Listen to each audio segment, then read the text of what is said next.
5, 3, 2. Hi, everybody. Mine's up. Well, I'm not up yet. Well, I'm sorry to hear that. It's not funny. No, All right, so here's what I got going on. 3. I'm broadcasting 3 screens. okay. And here I am. All right. So, welcome. You're at Ken Goldberg's Law and Disorder with me, AJ, Amy Jo Kroll. Yay. Yay. Oh, wait. Let's have a look. Yay.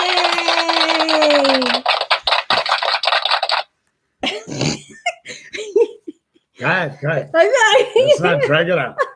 Ken is an attorney in 3 different states, which is, I don't even know what to say. It's sort of freaking a miracle. And we're both in recovery from addictions. And he is an ordained Buddhist monk. Previously. Well, you can sort of tell but he teaches meditation on Wednesday nights at 7 p.m. at the Buddhist temple on Stoltz Road. It's called the Buddhist Center, which is amazing and gorgeous. And I am AJ with DallasYogaMagazine.com. Yay! And the Cosmic Yogi Festival, which is coming up here. Screw around. I know. I set it all up, which is coming up April 20th. It's in 2 weeks, which is Saturday, April 20th. We have over 80 vendors now. We've added booths. We have so much fun. Aerial yoga, goat yoga, and Ken will be doing his Buddhist meditation. And I'm going to go out for the drum thing. Yay. The drum jams at 2. That thing's massive. We call it the colossal cosmic drum circle. Oh, okay. I know. It's colossal because it's so big. I'll be there at 2 o'clock that day. Oh, my glasses are going all over, having issues. I can't hear in here. You're only having Can I hear 2. in here? I don't know. You turned it down.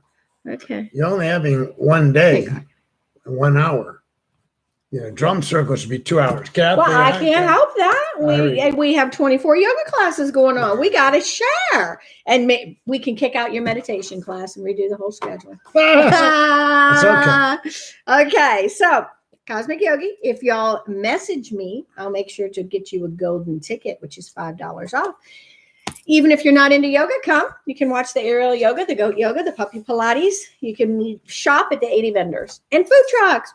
Food trucks. Really good food trucks. Cosmic Yogi Festival. That's it. She's done 3 of these. And I went to all of them. I volunteered at 2 of them. And they were kind of cool. And I'm not into yoga. Make no mistake. I'm not a cosmic yogi. He is a cosmic meditator. Yeah. Okay. So that counts. That makes you a cosmic meditator. There's a good coupling. Because AJ she's not Buddhist, but she's not really like the other way. There's somewhere, we're closer to each other than most Dallasites would be. I believe in all gods. I believe in the universe. She believes in all gods. I believe in the religion I'm an of agnostic. Love. So look at there. There you go. All right. So on with the show. Today, the outline of the show is typically. Do we have one? Wow, we have an outline. Well, AJ doesn't really prep the show. I kind of prep the show. And what I do in preparation is I look for law articles that I think reveal social commentary. So I'm not really here to answer legal questions. I mean, this isn't one of these. But I ask you questions, and then sometimes when you don't know, you annoy the hell out of me. Sometimes I ask him questions, and then he gets mad when he doesn't know. I'm sorry. I'm just asking questions because it's part of my job. When don't I know the answer to a question? I don't know. You got mad at me about the Larry Flynt thing. That's all I knew. Got mad at me about the Larry Flynt thing and going to the Supreme Court. That's okay. So we're broadcasting on YouTube, Ken Goldberg's Law and Disorder. We're broadcasting on Facebook, Ken Goldberg's Law and Disorder. And just for if you're new to this. And on my Facebook page. If you're new to this, you got all kind of peeps. So if you're new to this is an extension, a reinvigoration of the original radio show that aired in Dallas back in the 2000s. Yep. When I broadcast on 105.9. I don't know. I just remember it. You were on for a long time. I thought so. Yeah. Yeah, till they started paying me. So today, the first one we wanted to start out with, it's a legal thing. Hence law and disorder. Yeah. I know. Yeah, but a lot of social commentary too. Yes. So here's the one that you and I both. Yeah, So- that was a given. so You knew that was going Texas- to happen. No, I You didn't really think didn't? so. Oh, Oh, I God, did. no. I thought that would have been my Okay, guess. well, so here's the issue, and then I'll explain why AJ is completely off the wall. A Texas Court of Appeals, criminal appeals, has stayed the execution of a white Dallas death row prisoner. Okay. First off, they don't stay a lot of executions. No, Texas does not. You kind of acted like, well, this was. No. The reason I thought that was because of what happened. I thought it showed a flaw in his legal defense. So if any flaw, no matter what the flaw, you get a new. Yeah. Oh no. Okay. No. Okay, I thought that. First Okay. off, it's not only does it have to be something, has to be what we've talked about in the past, reversible error. Okay. So it has to be something that the appellate court would have said change the outcome. And that's very hard to determine, right? Well, so, that's hard and to the benefit determine. goes towards the outcome, the conviction. Correct. In this case, they're not, they're But the guy staying who as was- execution. But the guy who was picking the jury was racist, and it was proven. Okay, so we better tell you what's going on. Yeah, thank you, because before you I'm do just that. I'm confused. So that as you invoke that, people won't know what you mean. Okay. So in this case, and I've never seen anything like this, we talked last week about prosecutors knocking Black people or people of color off the Mhm. juries before they could get on it. And I did a half a show on it. And so I was pretty taken aback when I opened up the news this morning and saw that the appellate court, Texas appellate court, not a federal appellate court. I once knew a guy that wrote an appeal and called the Texas Court of Criminal Appeals the Four Horsemen of the Apocalypse and was held in contempt of court. He didn't think much of them. Anyways, so the defense attorney specifically eliminated Blacks on his jury because his defendant was white, and he felt that he'd have a better chance with an all-white jury. So he systematically got Blacks off of the jury pool. Didn't help. No, the guy got convicted. He's on death row. So, okay. And why this guy, and apparently he died, so we don't get to interview him. Mm-hmm. That would have been a fascinating interview, to interview that lawyer. Okay. He brazenly recounted, that's what it says in the article. I don't know if it was brazen or not. Sort of. It was sort of brazen. During an appeals hearing, Mm-hmm. he said he was more than happy to violate anybody else's rights in an effort to defend his client. The rights would have been of the prospective jurors. Mhm. It ultimately it was an all-white jury that sentenced the guy to death because the prosecutor and the defense lawyer sort of said to each other, "Hey, if you're going to do this, no skin off my nose," you know. Right. And apparently the prosecutor was right. He got the conviction. That's the basis for the appeal. We don't know why they stayed the execution because they didn't issue an opinion. Okay. But this is the case. They issued a stay. And that usually means that they've found something flawed that they want to examine further. Okay. Okay. And so I was assuming it was this, but that was a wrong assumption. Well, I mean, no, you kind of made it sound like just this guy did something wrong. So, of course, the appellate court would step in. And I'm saying, No, I didn't mean it that way. I just meant that something was flawed in what happened in the case. well, if that were the case, almost every case would be stayed or kicked back because I don't Yeah, but think didn't the attorney admit to what he did was wrong? So but he didn't. Yeah. Well, so you don't think it mattered in the case? I mean, I don't. Texas executes more people Right. annually Yes. than all the rest of the country combined. Right. So I say to you, what would make you think the appellate court of Texas would give a crap about any flaw that I resulted don't in somebody going? I don't know. I don't know the history on the appeals, and I don't know all that. So I just assumed that they would once I heard about what that does not mean anything. By the way, the guy was dead bang messed up. He got high. He killed. Oh no, it was an killed awful 2 scenario, and the people. man deserves whatever he gets. He deserves. However, it was awful and gruesome, very gruesome. He killed his mother, and then stole her purse. Didn't he kill his mother? I read somewhere it was his mother. So here's something about the case, and then I'm going to move on. Elderly woman's purse. Elderly woman's purse. He murdered a 19-year-old 7-Eleven clerk a week before a double killing Right. at another house. So he got 2 life sentences, but one of the third one must have got him the death penalty. His attorney in 2003 got a last-minute stay based on claims of false testimony as to his future dangerousness behind bars. So he got a retrial. Yeah. And he got convicted again. Yeah, I think he's going to continue to get convicted no matter how many times he. Well, I think he's just trying to avoid the death penalty at this point, right? I guess he shouldn't have killed someone. 3 people. Maybe he should have thought of that prior. So we talked a week or 2 ago about the fact that the governor of Illinois, before he departed office, commuted every death penalty sentence in the state of Illinois back, I don't remember what year, everybody, the entire death row. And he did so because he said it was not fair enough.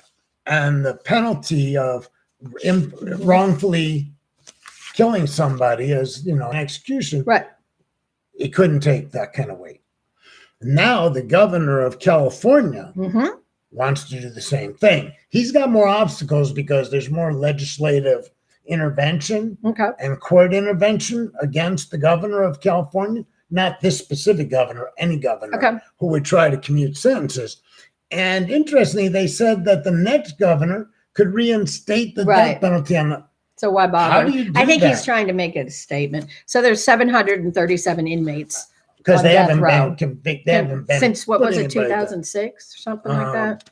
So For a long time. So there's this article that was published about the pros and cons of the death penalty. And there's really, you can call it barbaric. You can say it's not the way a humane society treats. Because by the way, if I recall correctly, we're the only Western industrialized nation that has the death penalty. Okay. We're also the only Western industrialized nation that treats a mother who kills her children as a criminal offense instead of a mental health offense. So if a mother kills her children, other Western industrialized nations, as I recall, it's been a while, Realize that treat this as a psychiatric realize this is problem, more and, than and they may put you away for a long time, but they don't handle it in the criminal justice system because the assumption is you're crazy.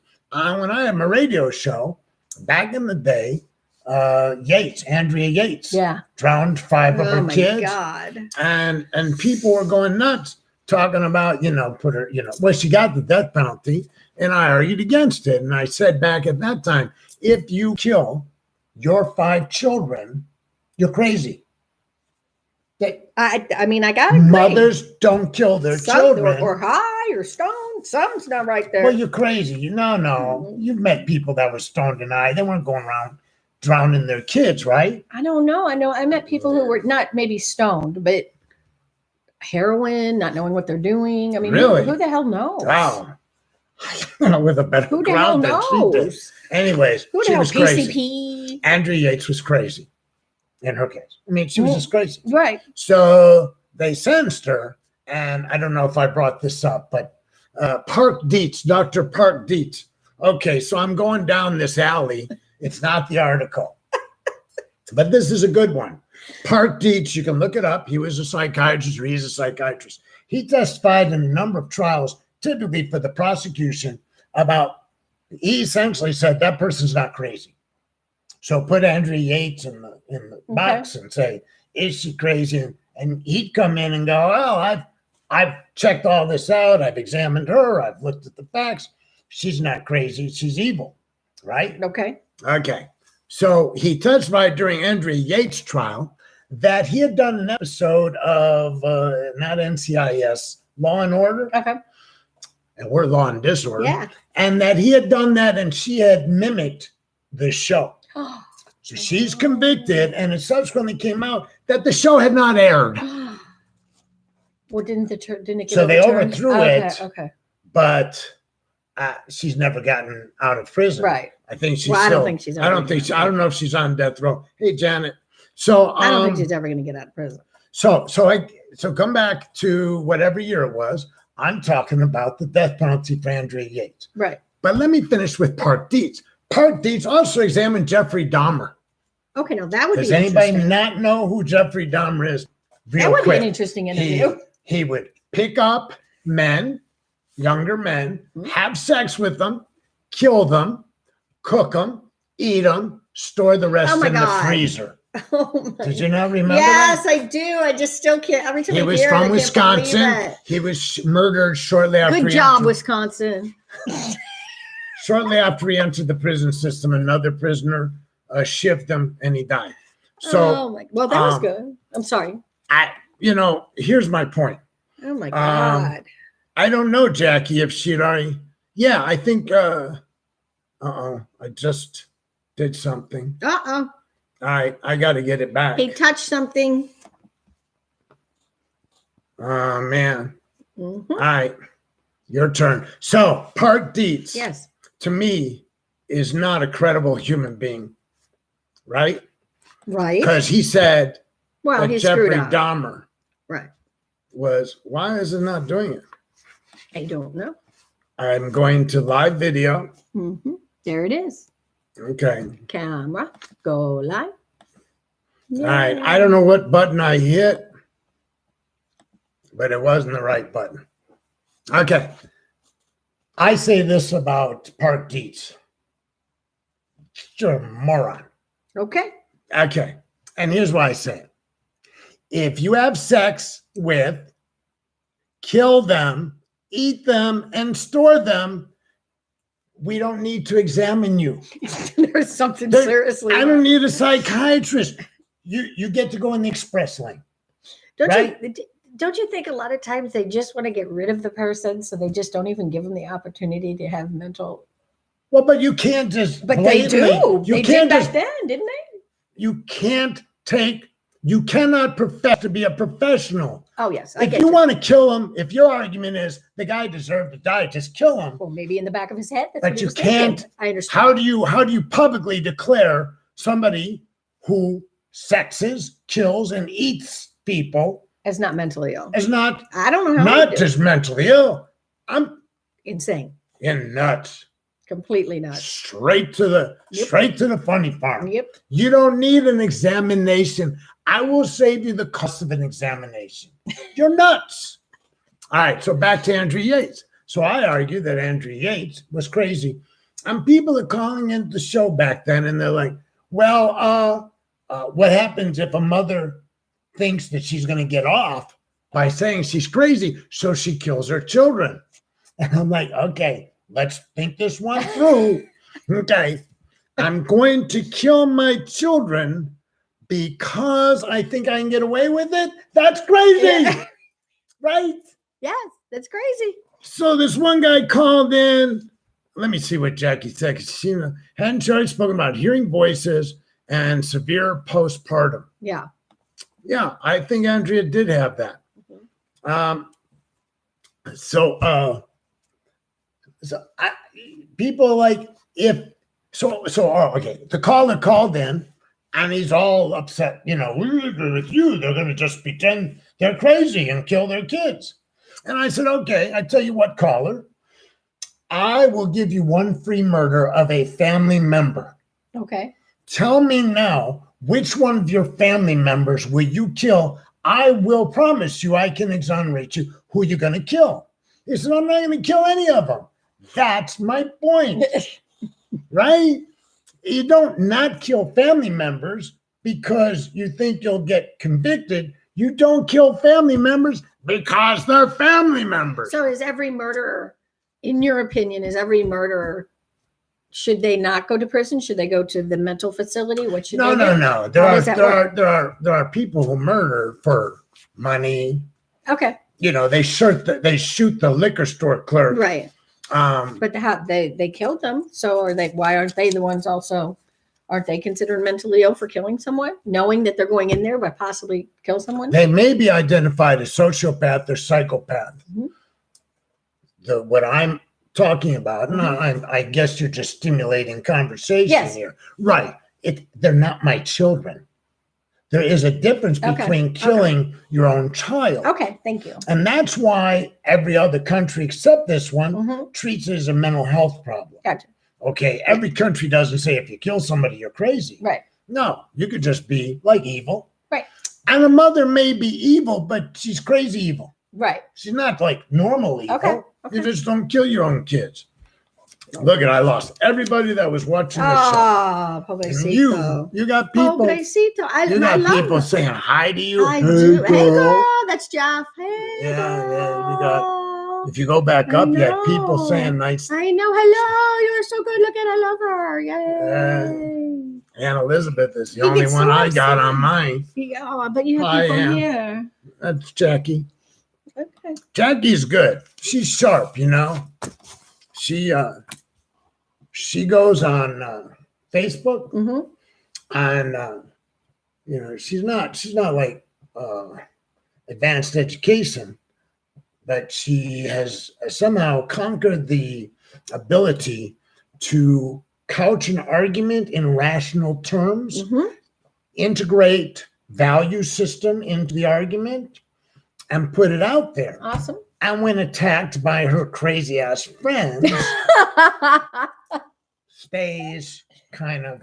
stays in the moment. That's good, Okay. So which is hard to do. kudos to her. Yeah. Look at Kathy's here. Okay. Anyways, back to the show. So that's why were we talking? Oh, it's on death penalty. Yes. And then I went down that Right. other road. Now, I have a question. Sure. When they're in prison like that and like for killing their children, are they getting mental help while they're there? Yeah, no. They're not. I mean, They're just there. There is a possibility you'll get a counselor, but But no. Okay. you know, I didn't know. Mhm. the guy that shot Reagan, what was his name? I don't know. Anyways, the guy Yeah, shot Reagan. From the wealthy family. Right. Colorado. It was from Colorado. And he hired a guy, I think his last name was Foster, a lawyer. And it was kind of the last successful insanity defense. Yeah, he did it. Yeah. Yeah. So lots of states changed. So the two tests for insanity was the defendant, the perpetrator, Mhm. was acting under a compulsion. Okay. But didn't know, was unable mentally to stop themselves. Mhm. The other one was didn't understand the nature of the act.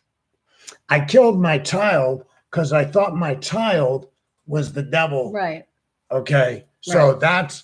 I don't know right from wrong. I'm thinking that's the right thing to do. Right. Okay. Compulsion is you're acting under, the devil made me do it. Right. That's the compulsion. Right. So they got rid of, Hinkley. Hinckley. Thank How- you. Wow. Hey. How did you do that? Did you just pull that out of your head? Yeah, I did. Wow. Thank you. Okay. You're badass. Thank you. That was his name. Yes. All right. If you come up with the lawyer's name now, I'm Nah, really gonna- yeah, that ain't gonna happen. I met his lawyer Mm. somewhere. I mean, up with Jerry Spence. Anyways, the law did not change in favor of defendants. It's much harder now. I think you cannot know that the act is wrong. So It's hard to prove that. It's think- hard to prove that. I think the compulsion one may be the one they tossed out. Kathy came back. Kathy's there. Kathy Green. Okay, so where are we at? All right, so we got one more article, and then we're going to talk about drugs. Drugs. Ugh. Okay, so I thought it was interesting because I'm 66 years old. I Okay. had That's- no idea. Yeah, no, I came by my white hair, honestly. Mhm. Okay. And I've never heard of a president doing what this president did. Really? Just one time? I'm sorry. Well, he's done a lot of things, but this This This is pretty is- unbelievable. is so far out. Maybe it's so far out, it's in. That was the definition of camp. Something was campy. It was so far out, it was in. Andy Warhol was Okay. pretty Yes. much Yes. the epitome of camp, right? Okay. I just don't even know what to. We said we were not going to be a political show in that we weren't going to be attacking Trump and conservatives, right? We lied. Well, we didn't lie. It's just that sometimes a story comes along, it begs to be discussed. Okay. So last Friday, the president visited Calexico, California. And he said, we're full. Our system's full. Our country's full. Can't come in. Our country is full. What can you do? We can't handle anymore. Our country is full. Can't come in. I'm sorry. He it's does very ramble. simple. He's the number one rambler in the world. Whether you like Obama or not. At least he didn't ramble. He didn't ramble, and his speaking skills were extraordinary. Even when he was using a teleprompter, he made it look so natural. Yes, he did. When he gave his when he won, he was in Grant Park in Chicago, Illinois, and I grew up right down the street. He gave a speech, and I thought to myself, I didn't think he was using a teleprompter. Right. It sounds so natural. I said to somebody in the area, that man's not using a teleprompter. That's a speech maker. No, he is. He was very charismatic. Was rocking it and looking natural because he does kind of this. Well, and he practices beforehand too. Oh, Well, I'm sure. And don't you think he follows what he's told to say to a degree? And really, So Obama was, whether you like him, an extraordinary speech maker. Yes. Trump, let's just go over this again. We're full. Our system's full. Our country's full. Can't come in. That should have been it. Our country's full. What can you do? Can't handle anymore. Our country is full. Can't come in. I'm sorry. It's very simple. Now, as a teacher, okay, I would have given this back to the student and given them an F if they would have written it this way. I would have flunked them. So let's go on to what happened. So sources have now reported to the media that after the media and everybody was out of the room, he told border agents to not let migrants in, even when it's legal. Yep. Okay. Tell them we don't have the capacity, he said. If judges give you trouble, say, sorry, judge, I can't do it. We don't have room. Now, that's what we used to call a miscarriage of justice. And if a public official did that, and they've done that, like that Kim lady in Virginia that refused to give out marriage certificates. Exactly. You had Alabama judges that were saying they wouldn't do it, and they were removed from the bench. And Kim Hayes, or whatever her name was, she was removed as the county clerk. Right. That's what happens when you openly defy the courts. Right. Well, the law, because by telling them to break the law. So the constitutional requisite is that there are three branches of government, and the courts are the ones, they're the arbitrator to decide what is constitutional, what is not constitutional. So once they decide, until you can get it overturned, you're kind of stuck. Yeah. Now, I don't agree with a lot of laws. For instance, I don't think anybody should ever go to jail for marijuana, right? Right. But, I agree. And by the way, I did tell police officers you shouldn't arrest them, but I got fired for saying that. Okay? I got fired as a teacher at the... So is there any ramifications for him telling these people to break the law? I mean, it doesn't seem... Ramifications arise out of compelling forces, right? So the president's compelling force is the Congress, and the Congress is stalemated. So no, I don't see how. I suppose a court ultimately, if they found out that a Border Patrol person was breaking a law, they could hold them in contempt of court. And if they could argue that Trump, the leader in to do it, I maybe they could bring him in, and they could do it to him, right? Right. So I don't know. All I know is that's beyond anything I've ever heard. I didn't like Bush. I thought the second Bush, both Bushes, I thought started wars that didn't need to be started. Okay. I didn't like Obama's second term at all. It was better than his first term, but I was already done with him after the first term. I just voted for him because I didn't have anybody else to vote for. So I don't particularly like a lot of presidents, but I don't get this upset. But when you start advocating To break the law, that's an issue. anarchy, Yeah. then I'm sort of, listen, I'm a lawyer, but at the same time, I'm a little bit around.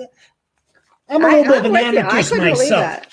I couldn't believe All that. right. So But he continues to do things. Albert's a That- lawyer that too. gets- I don't know if he's still listening. He but continues to do stuff all the time that I just don't get how he gets away with it. we went to law school together. I don't know what happened to all the people that were listening. Did they just leave because, like Janet Clemenco was there and Oh, there were maybe. others?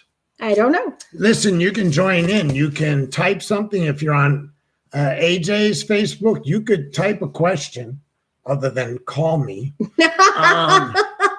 Or you can do it on the Law and Disorder page, or you can do it on my personal page. Because what I did was I set up YouTube, Law and Disorder, and my personal page all lined up so I could see if somebody posted a question There you go. or a response. And I'm watching on That's mine. how I knew Jackie's deal. Oh, right? my buds. Yeah, you got a lot of buds. I'm Yeah. really buds. So, all right, Ray Dean's back. So we're going to talk about an article that was called "The Hidden Cost of Drug Prohibition." It was a summary of studies Mhm. at the Cato Institute. The Cato Institute's a think tank, and a well-respected think tank. So you're going to summarize what the Well, I love the question it asked at the beginning. It says, why do heroin addicts get cages and alcoholics get treatment? I love that because it really pretty much is what's going on. I mean, the government even has the place south of Dallas I've been to several times that people go into treatment down there and they stay there, and it's sort of like their jail time while they're there, their mandatory treatment. And we don't have anything like that for heroin addicts or anything. It's mostly alcoholics. So then it went on and said that, and I did not know this, that students who had felony charges couldn't get financial aid for college. So if you make a stupid mistake, and I mean, I was shocked by that. Well, and I Didn't told you, understand you that. can't be in public housing. Hmm. Yeah. In a lot of cases, you can't be in any housing because a lot of landlords. I mean, public housing across the board says you can't come in if you're a felon, Okay. but a lot of private landlords ask if you have a Right. felony, and Right. they will not rent to you. So it says that 200,000 students have been denied aid since 1998. 200,000 students because of felonies from drug issues. So I thought that was sort of pretty screwed up. Then it says 81,900 people have a drug charge as their most serious. Oh, what happened? As their Wow. most serious offense. 81,900 people have a drug charge as the most serious offense. 15% in the United States in state prison inmates, or 197,000 people are serving time for drugs. That's a lot, Yeah. Oh, Janet's there. I just didn't scroll down. So I guess you got to scroll. Now you're gone. You I need to know. come back. I'm getting there. All right. So, yeah, we're working out the internet stuff at the same time we're talking. So, what this Cato Institute author says is that the foundation Go back. for our drug laws is grounded in racial animus. And he cites a lot of the activity that was going on during that time. Right. Prohibition. Yeah. Yes. So the other thing he talks about, so the cost of drug prohibition is the inordinate burden it's placed on people who are least able to sustain the burden. The potency Right. That was the big thing. that was- when you yeah. are, if you have prohibition, you encourage potency.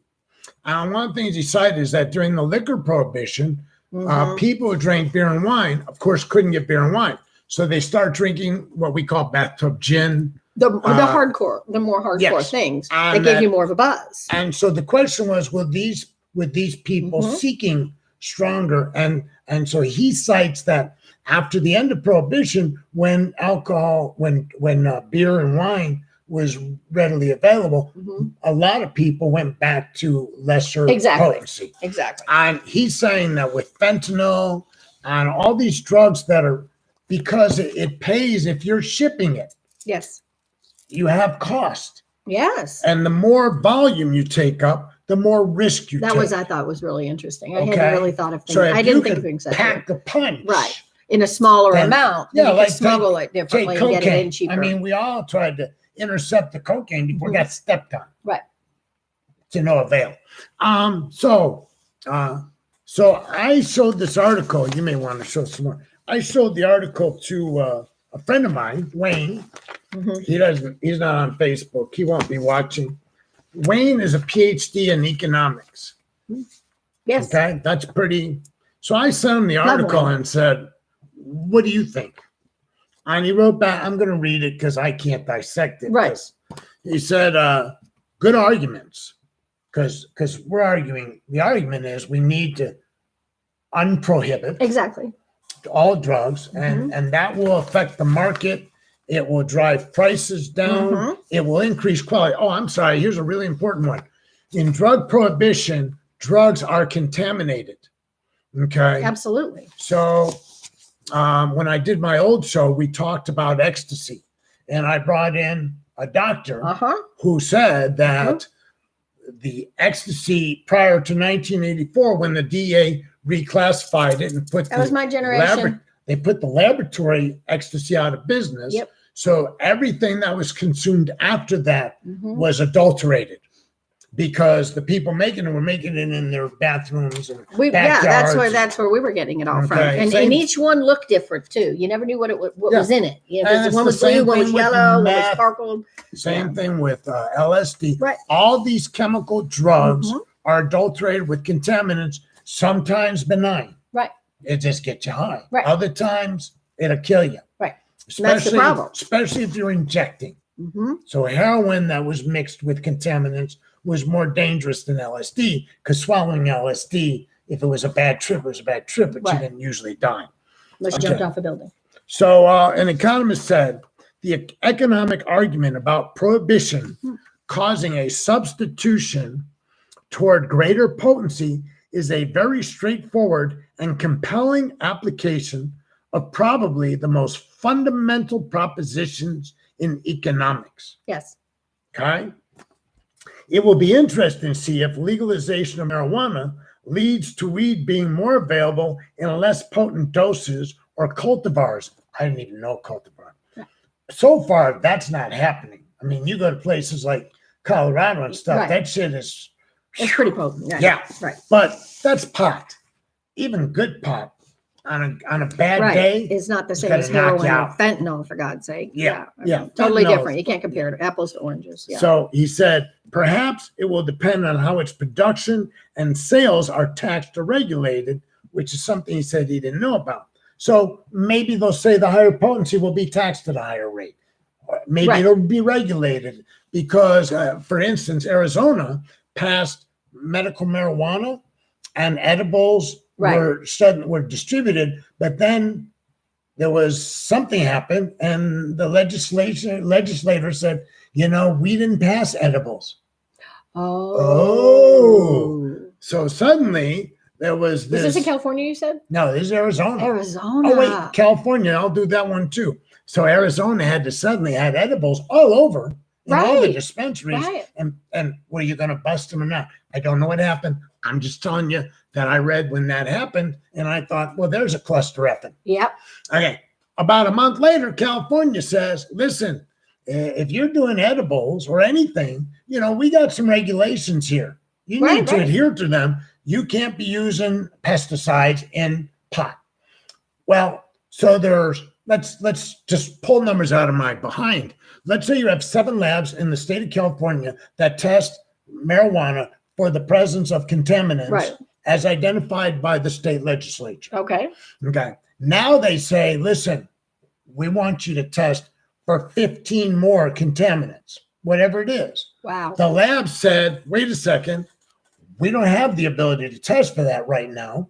That could take months before we Well, and have- funding. can funding, availability. Wow. And so the distributors, the dispensaries are like, so what do we do? The labs are like, what do we do? Everybody's like, what do we do?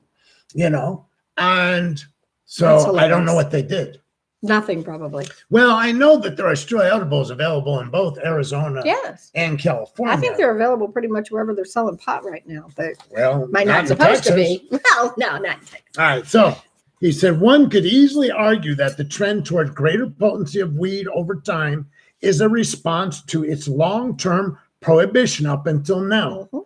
As the reference in the article to pre-prohibition opiates, here in quotation, opiates in the form of tinctures and soothing syrups.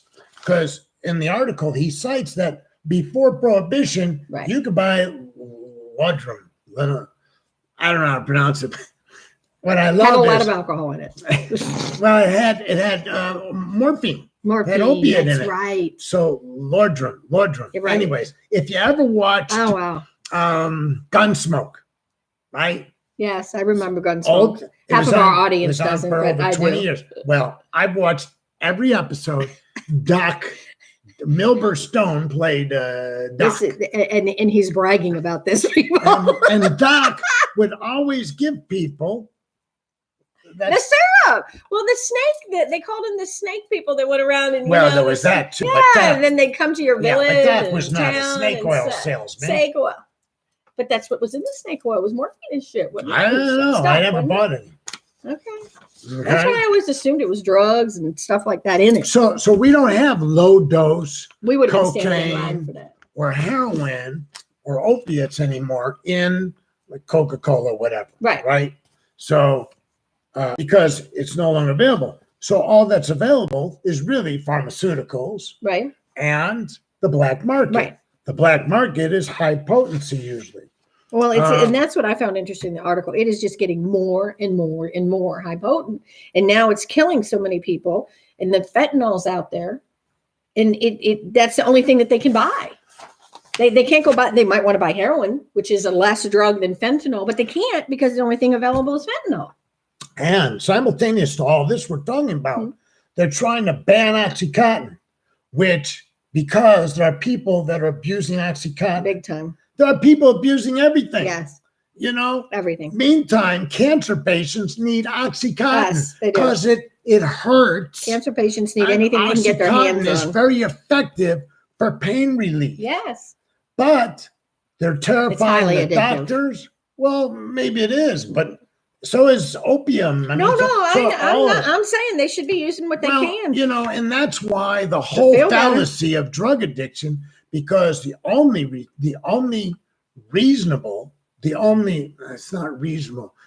effective Mhm. response to drug addiction has been treatment.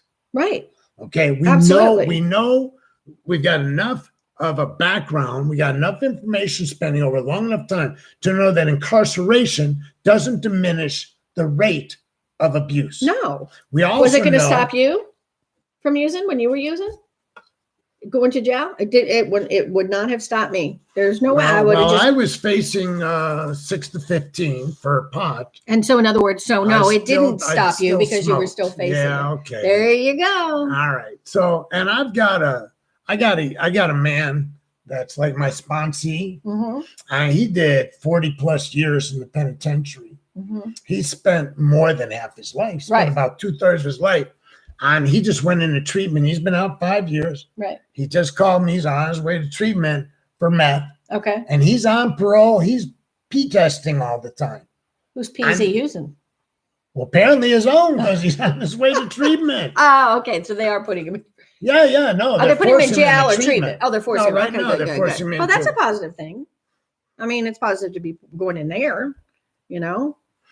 Now, Jackie says, I didn't know this. They're mixing fentanyl with meth and cocaine. That would be pretty hazardous. Sounds like an 8 ball.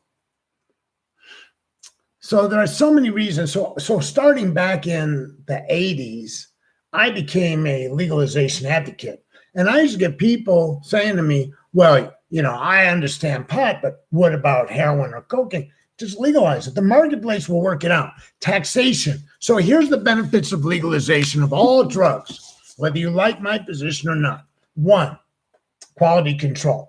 Okay. Right. I like the quality control. You're manufacturing meth, heroin, whatever it is, you've got somebody that's going to regulate the quality. The product that's going to go into the pharmacy or wherever is going to, just like alcohol. Right. You don't have bathtub gin anymore. Right. We know what's in every bottle of alcohol. Right. You're going to have taxation, which is going to produce monies which can be used for treatment. Right. Okay, because we don't have enough beds, we don't have enough treatment centers. And so much more too. I mean, that's a lot of tax money coming in on that.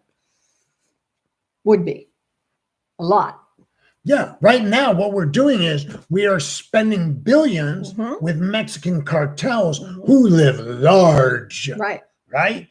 So what is the point? So somebody says, well, what do you mean? You're going to make heroin available? People are going to get addicted. It's already available. They're already addicted. That's like the gun argument. Go to Oak Cliff, get a gun. I mean, they're like, oh, you can't buy a gun. It's going to stop you from buying a gun. Yeah, no, it's not. Okay, go ahead. I'm so sorry. I went off on a rampage. That was I went off on I'm the one I goes down. I went off on a rampage. Oh, and that's a good one. Yeah, Jackie says if you legalize it, it would reduce the stigma. In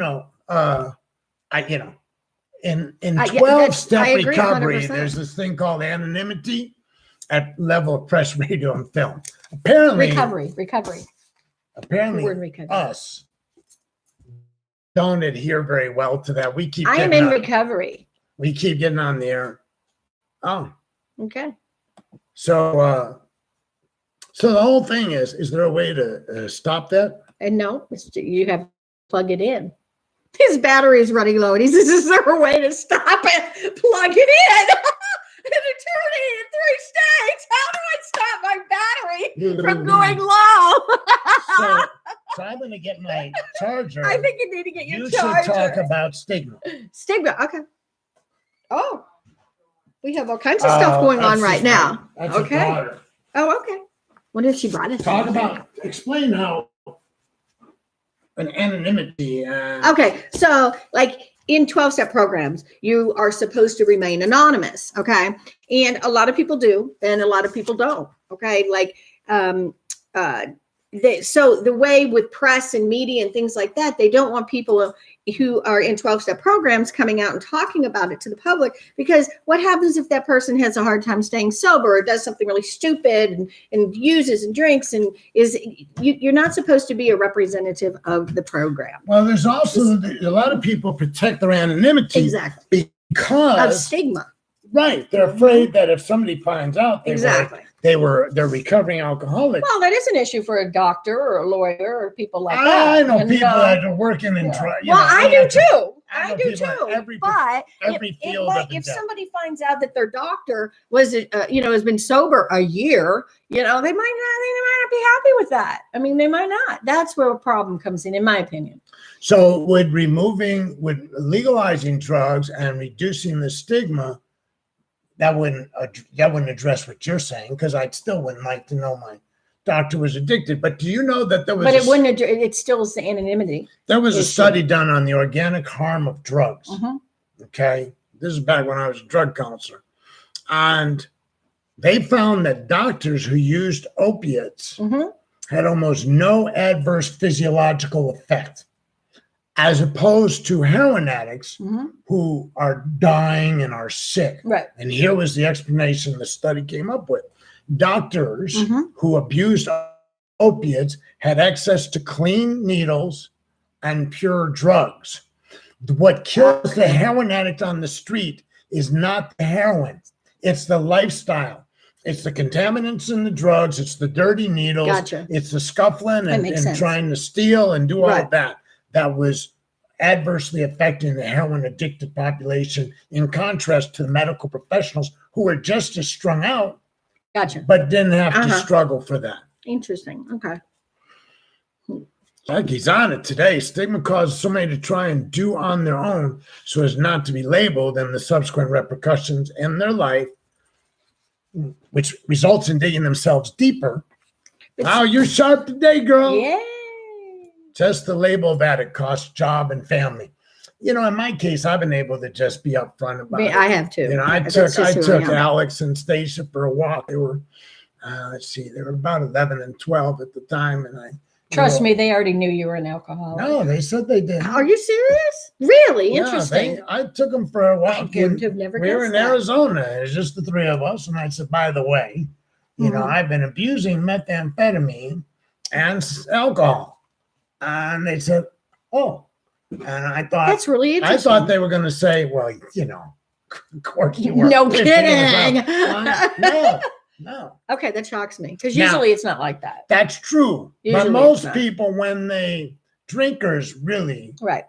and they might have known their mother. If they didn't know their mother was messed up, they were going to find out, because she's what you call, she would tweak. Right. Tweakers are something's wrong with that. I didn't. I was cocaine addict, You know. so I mean that was my drug of choice. I love to go way that was up. my first treatment, was Mhm. cocaine. Second Mhm. treatment was meth. Mhm. So not treatment. I just I stopped. had a really hard time with cocaine coming down because I went into such a deep depression.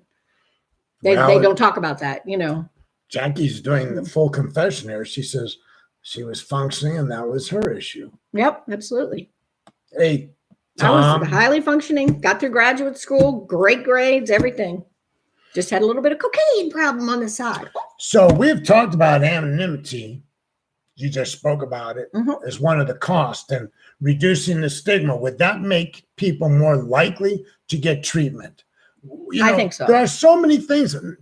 People assume that if you could go to the drugstore and Mhm. stay strung out, you'd want to. And I don't agree. Right. First off, the marketplace, impairment in the That's job right, yeah. would still cost you your job. Even if it were legal, if you're impaired, like you're operating equipment, I'm not gonna keep you. I've got insurance regulations. I like the allure that it wasn't legal and that it was, Well, I stopped drinking when I was 21. I like the allure. I like the, I might not have even tried it if it was legal. I don't know. I like that. I was being naughty. Well, I did drugs for 4 years before I ever drank. Oh, interesting. No, I've been Yeah, drinking so- for a long time. I wasn't particularly interested. I had been drinking for a What long does it time. say? Irish Catholic. Woo! Let's hear it for us. What? Irish Catholic wine drinking. I can't see. Jackie, you're talking about? Hmm.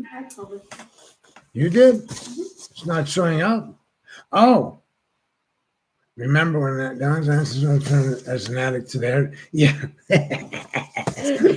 She was so used to, you did an addict and then Yeah. she, Did I ever tell you that story? no. Well, we'll keep her anonymous. Okay. But Alex saw a friend of mine at the hairdresser. Alex is his daughter. And Stacy just reminded me, Stacy, my other daughter, that so-and-so's getting her hair done. Yes. Alex is getting her hair done. Just happenstance they're there at the Right, same right. time. I'm so and then, the hairdresser says to Alex, oh, how do you know so-and-so? I said, oh, she's in AA with my father. Well, the other lady was a little bit more sensitive. Yeah, I've to- done, And she came to me and said, oh, I saw your daughter, by the way. And I said, and she Yeah. said, no, it's cool. I mean, it's Right. just a hairdresser, but she was Right. much more guarded. And my No, and most daughter had people are never- much more guarded Yeah, than well, we my- are about my our recovery. daughters had never learned to be guarded because, Because you're Listen, not. Right. well, here's my theory, everybody. Oh, look at that. Anyways, it's like, ooh. Here's my theory. Everybody knew I was an addict. no kidding. Why am I going to be embarrassed to tell them I'm recovering? I mean, And it should be like, yay, look at me. Oh, no, Yeah. using after all these years. in my life, nobody ever said you should go back to doing Yeah, drugs. no kidding. I mean, there were some people I got high with who would, stop hanging out with me. But none of my really good friends ever said, you're at your best when you're under the Right, influence of drugs. right. Well, I'm lying. I had a client. I did. I had a client who sold drugs. They wanted you to use so that you would Yes, make money off of no, you. no. I went to court for them Okay. in Arizona, and I may have been under the influence. Oh. And we came out, and I was like, "Oh my God, mea culpa!" That is so wrong. And she was like, "Oh no, you did good. No." Well, I was highly functioning on coke. That was a deal. I mean, I really was. I was very highly functioning. Made it all the way through graduate school with a 3.85 and master's in business, and just sat there and studied 24 hours a day. Study. That's what I did. I made it through. So we're coming up on the end of the hour, and I think we did a good job of handling the Trump issue without excessively throwing him under the bus. So You to mean for speak. telling people to break the law? If I did that, Yeah. I'd be arrested. Well, you did but that, we you'd be didn't arrested. go off on every policy. And, No, the harshness. I just don't understand. I have friends because if you What if you would have said, "Oh, go. It's okay. You can go ahead and go sell. It's okay. You can go murder someone. It's okay. Just ignore it when you go to court. Just tell the judge I told you to do so." By the way, the Border Patrol commits offenses on a regular basis. I mean, Okay. they break the law, Okay. okay, because they're so used to not dealing with citizens that even when they deal with citizens, they sort They're of, used- they sort of yeah. forget themselves. Yeah. And we had an incident where a kid got shot in the back running back across the Rio Grande. Okay. That's awful. That would He was seem to going home. indicate, yeah. He was going home. Yeah. Let him go. So, and the agent was charged but exonerated. Of course. And so here's one for the gun lovers out there. Okay. When I was coming back from the gun show in Las Vegas, that's called the SHOT Show. SHOT Show is the industry show, and I was in the industry. So I was coming back from the SHOT Show, and this guy gets on the plane and sits down next to me. Most of you could care less about what I'm going to say, but I thought it was a funny story. Okay. The guy turned out to be Bill Jordan. Bill Jordan was one of the most famous gun guys in the country. Okay. And if you're the biggest gun guy in this country, pretty much that's the world, right? So he had been a border patrolman. Oh. That's how when he came out of the military, he went in the border patrol and had a long career there. And when he left the border patrol, he became went around with the NRA doing tricks and stuff, to kind of stimulate promoting the NRA, right? Okay. So the guy is 6'5", he's 80 years old at the time that Okay. I meet him. And so they have to put him next to me because I'm in the bulkhead and he ain't got no room anywhere else. So I'm reading a gun magazine and he looks over at me and says, "Oh, you's a pistolero, huh?" Yeah, one of those accents. And I'm like, why did you just say that? And then I realized, oh, he's looking at a magazine. So I said, yeah, I guess I'm a pistolero. Yeah, I don't know who the guy is yet, right? Yeah, right. He said, "Well, I'm a pistolero too. Nice to meet you. My name's Bill Jordan." And I'm like, "Well, I'm Ken Goldberg." And I'm like, "Excuse me? You're who?" Bill Jordan. Uh-huh. The Bill Jordan. "Yeah, that's me." So I knew him from a book. He wrote a book called "There Are No Second Place Winners in a Gunfight," right? and he also testified in a trial with Jerry Spence. Jerry Spence used him as an expert witness. And I knew that whole story because Jerry Spence told it to me. So I said, "Oh, I worked with Jerry Spence and I know about you and Larry Cantrell, the cop in Rock Springs, Wyoming, who shot another cop in the head, and you got him acquitted. You helped get him acquitted." And so why did I start down this? I don't know. He shot the guy in the head and the guy got him acquitted? Yeah. So Larry Cantrell, I think his name was Larry Cantrell. He shot an undercover officer, and the argument was the undercover officer was aware of some corruption and was going to get him. But his argument was he saw the guy going for his gun, Right. and he spun around and shot Okay. and got him right between the eyes. And they said, "Yeah, that's an execution." And Bill Jordan came to court and said, "Yeah, no, you can do that. Right. Action beats reaction." And he would go and he would do demonstrations for the NRA. He would give somebody a gun unloaded Right. with a hammer back. Mhm. And he would have his in a holster. And he would tell the person, could be a sheriff, say, when you see me go for the gun, you pull the trigger. Mhm. And he would beat them. Wow. He would draw and squeeze the trigger before they could squeeze the trigger. Wow. And then his argument was action always beats reaction. Okay. So he was a border patrolman, and they didn't even have vehicles until 1934 or something. Mhm. So I read his book. He killed people. He shot people. He shot people trying to get across the Rio Grande. Okay. And he said, so I said, you could have been charged with murder Right. in today's world. And he's like, well, I never shot nobody, didn't have it coming, except for that one good old boy. But before I get to the good old boy, don't let me go in. He said, I had a gunfight. We were fighting with these smugglers across the border. okay.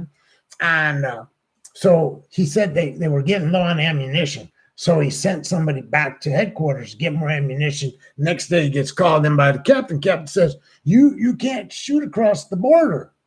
Right. And he says, well, we were pinned down. We didn't have any choice. And he's like, but you sent a guy back to headquarters. Right. Exactly. You could have left. How pinned down could you have been? Anyways, he said, I never shot nobody, didn't have it coming. And then he says, I did kill this one good old boy. I love this story. He said that he was Oh my God. what?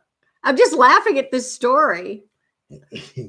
He said that he was a young officer, came into his office when he was been elevated. Mhm. And oh, Bill, you passed away. Please forgive me. I mean, we're on a plane. We were talking. And he's just sharing this like it's no big Gotta talk deal. over the engines, Oh you know. my God. So he said the boy had just shot somebody, and he was trying to comfort him. So he said to him, he was talking to him, and in the process of talking to him, he took out a gun and he discharged it negligently, and the bullet went through the wall and shot a border agent at the copy machine on the other side. No. Killed him. And he says to me, I didn't get indicted for it, though. It was an accident. But this is the part I want. Oh, He says, God. well, he was kind of sickly.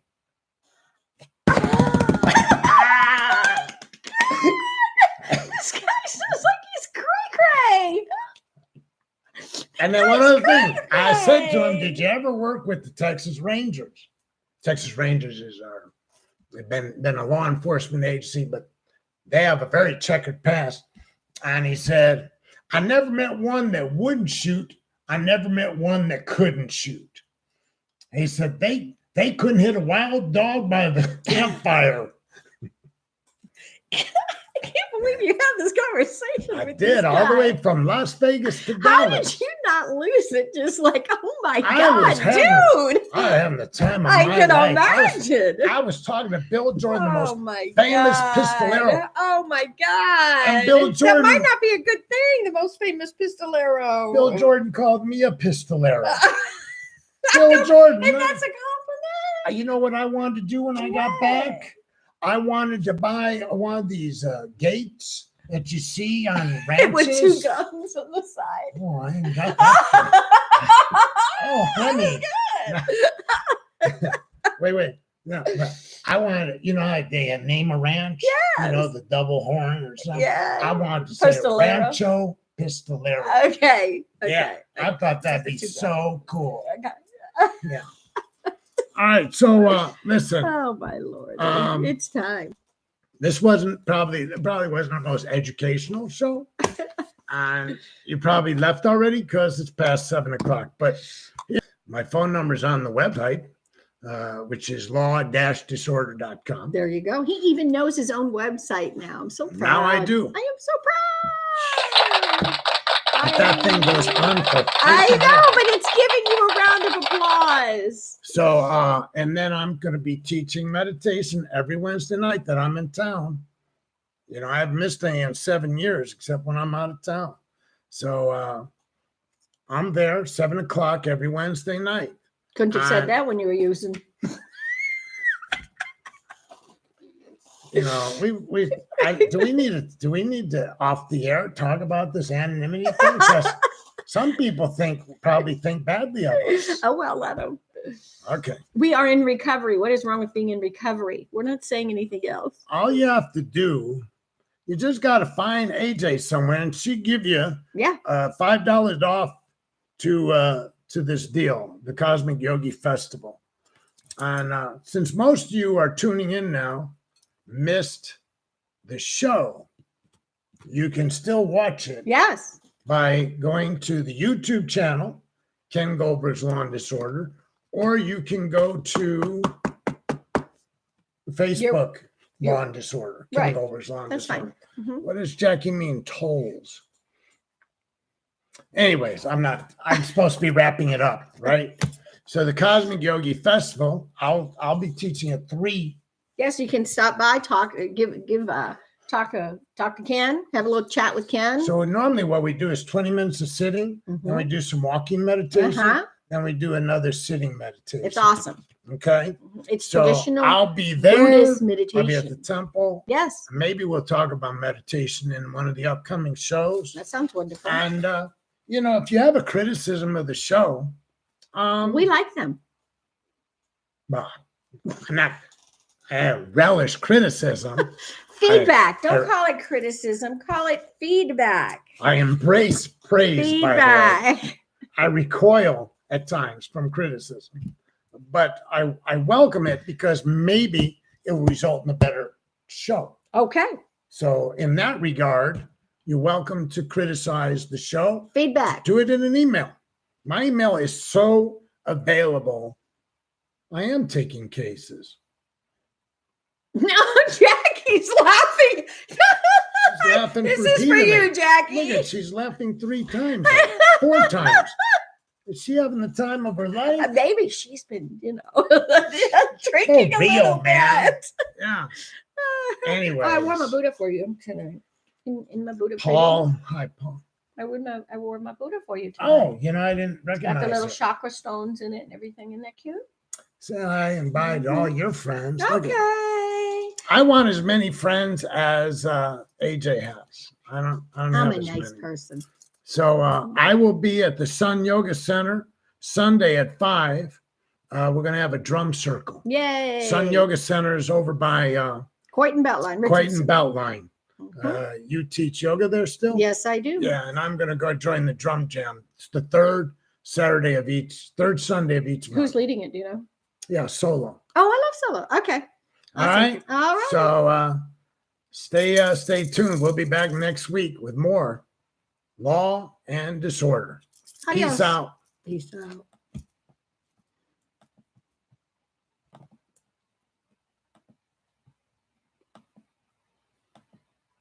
Done.